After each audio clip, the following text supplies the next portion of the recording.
To do my author study over the prolific children's book author Kevin Henkes. So Kevin Henkes was born in 1960 in Wisconsin. After going to college, he released his first children's book in 1981 called All Alone. This story he actually wrote whenever he was in high school. Then, following that, in 1985, Henkes released his first children's book involving animal characters called Bailey Goes Camping. You can see the book right here. And then, in 1987, Henkes introduces one of his most popular mice characters, Lily, in his stories Sheila Ray the Brave and Chester's Way. He writes many more books, but in 1994, Henkes was a runner-up for the American Library Association Children's Book Awards. Then, in 2004, Henkes' book, Kitten's First Full Moon, wins a Caldecott Medal. Also, in 2004, Henkes' book Olive's Ocean, which is one of his chapter books, and in 2014, The Year of Billy Miller, they both won a Newbery Medal. Then, in 2016, his book Waiting was named both a Caldecott Honor Book as well as a Geisel Honor Book. Henkes was the second author ever to be honored with these two awards. Alright, so this is the book list I made for Kevin Henkes. So as you can see, he has plenty of mouse books where he writes in all these little mouse characters, little mouse children in his little mice universe. They're probably some of his most popular books, including Chrysanthemum, Penny and all of her stories, and Sheila Ray the Brave, etc. He also writes other sorts of picture books which involve, human characters as well as animal characters. Finally, he has a pretty exhaustive list of novels that he has also written. So these are, for older children. So his picture books and mouse books were more for, kids starting out to read. But he also has novels for, I would say, end of elementary school into beginning of middle school. So for my bookmark, I chose to use his book, Penny and Her Song.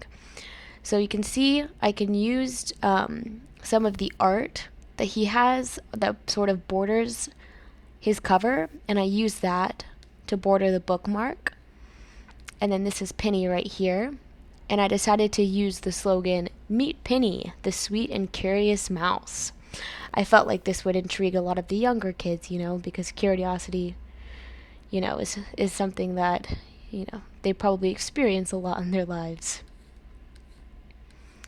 And then for my shelf talker, also Penny and Her Song, sort of the same format as my bookmark. It looks very similar.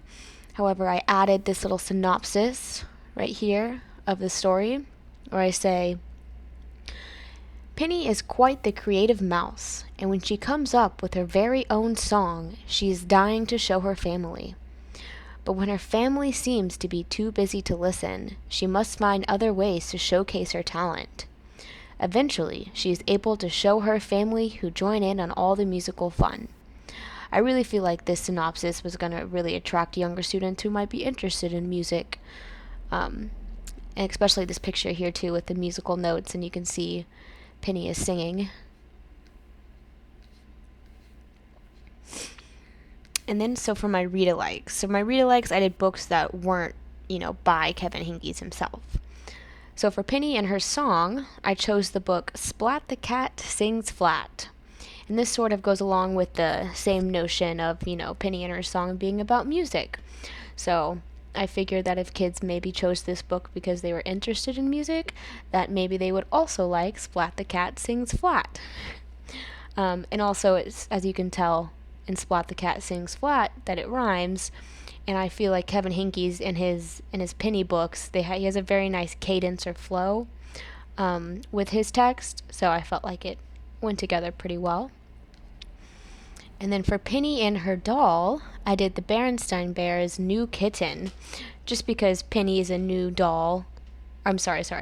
Rose, her doll, is a new toy to Penny, and the Berenstain Bears get a new kitten. So it's sort of like a new experience that each character in each book is experiencing, so I thought they'd fit well together. And then for Penny and her Marble, I chose Fancy Nancy, Hair Do's and Hair Don'ts. So both of these stories, sort of talk about social standards and, what you expect as a member of society. And sort of was like the same feeling as this first book here. Fancy Nancy has a really nice cadence to his stories, and so does, Hinky's Penny stories. So for the If This Then That, I chose books that were by Kevin Henkes himself. So if you read, one of these books by Kevin Henkes, then you might want to read this other one. So Penny and Her Song, I chose Chrysanthemum, which is a very, very popular book by Kevin Henkes. It's in the same mice universe that Kevin Henkes writes all of these mouse books about. So I thought that would be very nice. And then for Penny and Her Doll, I chose Lily's Purple Plastic Purse.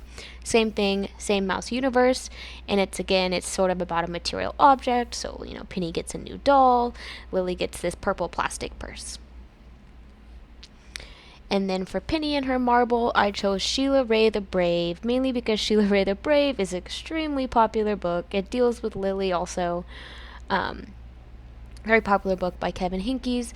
So I felt, if they're really wanting to, if they're really enjoying Penny's books, they're going to enjoy other mouse books by Kevin Henkes. So that's why I chose Sheila Ray the Brave. All right. So some appeal factors for Penny and Her Marble. So the pacing in the story is quick, but yet it's intensifying as Penny grapples with the idea of taking something that belongs to someone else. So you can kind of feel the anxiety building in the story. So it's a quick story, it's only, it's not that many pages, but, how she feels about her situation sort of intensifies the tone of the story. So for characterization, obviously Penny is portrayed in the story. Her parents are in it as well. Her parents are in most of her books. But also, a little new character, Miss Goodwin, is introduced in this popular series. So for the storyline, this is a character-driven, family-oriented story of a young mouse girl's adventures in her daily life. So that's sort of how all the storylines go for all of the Penny books that I chose to do in this project. So the language and style of this title is humorous but simple. There are a lot of parts in it where it's, the illustrations are kind of goofy. But at the same time, it does sort of hold that serious tone where it teaches that lesson of being honest and integrity. So for the setting, the story is set in the imaginary world where mice have human traits and qualities. And then the tone and mood, it is a whimsical, funny tale of a young mouse girl and her many adventures.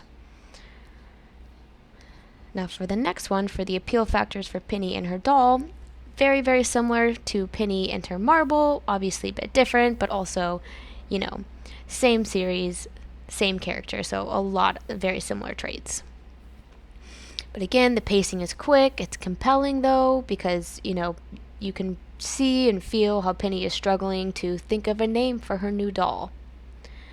And then for characterization, Penny's mother and father are introduced more in depth in this story. And Penny is also portrayed as very creative and curious in this story. I felt like this story was one of her books that really shows her creative side and, how curious she is. So again, it's a character-driven, family-oriented story, a family's life on a leisurely day. So the language and style, again, it's very humorous. Penny is a very humorous little mouse, but it's also very simple, very, very easy to read for those new, or for those beginning readers. So the setting, the story is set in an imaginary world where mice have human traits and qualities. So the tone and mood, again, whimsical, funny tale, of the young mouse Penny going on all her adventures. And finally, for the appeal factors for Penny and Her Song. So again, quick pacing. It's a young reader's book. The story can go by really quickly. But But, it does make a quick turnaround in the book from, Penny being sort of sad because no one wants to hear her song to her whole family joining in and having lots of fun. It's a fun little book. So the characters are actually not described too in depth in this story. I felt like, Penny and her doll, you got to see more of her parents until the end of this book, I guess. But again, she's portrayed as extremely creative because she comes up with this new song. Storyline again, character driven, family oriented. There's a lot of, family quality time at the end of the story, so it's kind of nice to see that. So the language and style of this book is again humorous and simple.